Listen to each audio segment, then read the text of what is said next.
guys. So in preparation for your test on this topic coming up, we have the reteaching page on page 725. So I'm just going to do page 725 today. So here they give you the data set, and over here they ask you the questions. So the data set below shows the number of goals scored by 20 teams in a soccer tournament. They are 4, 8, 7, 0, 3, 3, 7, 4, 6, 1, 2, 7, 6, 4, 2, 7, 2, 6, 7, 4.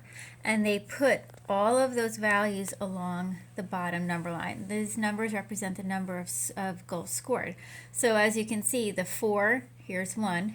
Oh, there's another 4. There's another 4. And there's another 4. So this is what that data represents. Okay, so to the question, how many soccer teams scored 3 goals? Okay, well 3 goals, so that would be 2. How many teams scored more than 5 goals? 5 is here, more. 1, 2, 3, 4, 5, 6, 7, 8, 9. What was the greatest number of goals scored by a team? 8. How many teams scored only 2?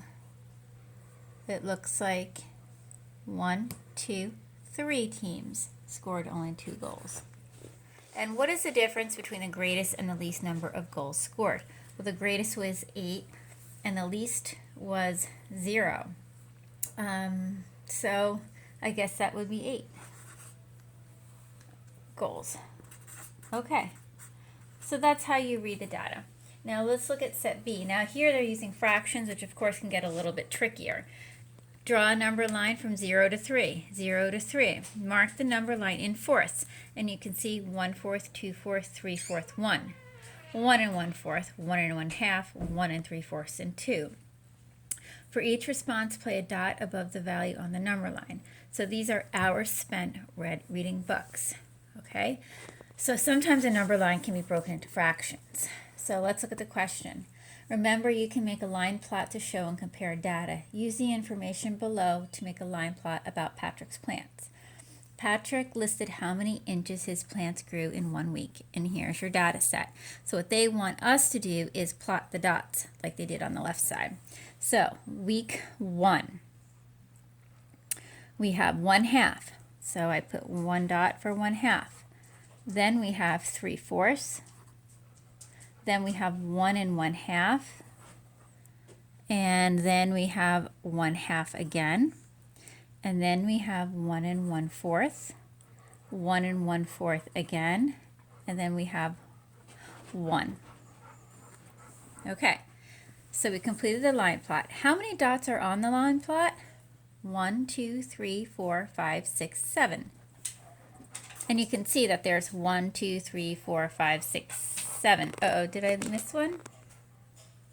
No, I think I'm good. Okay, how many inches of plant growth was the most common?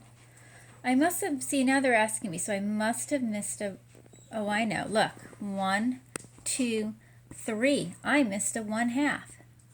See how counting your data can, and counting the dots can help catch you from making a mistake? Right? So by going back and double checking my work, I can clearly see that 1/2 is the most common for a plant to grow. And while we're talking about plants, we're finished with this page. I just want, so Brian is going to come on over and he's going to show you the plants that we have here that we left in 5th grade.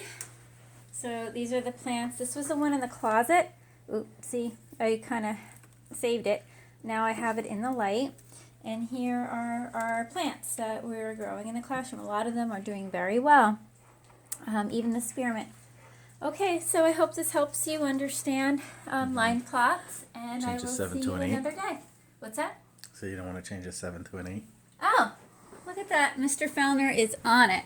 Okay, you're right. 8. Because I have 1, 2, 3, 4, 5, 6, 7, 8 dots. And 1, 2, 3, 4, 5, 6, 7, 8 pieces of data. Thank you. Okay, bye guys. Remember, always check your work. Bye.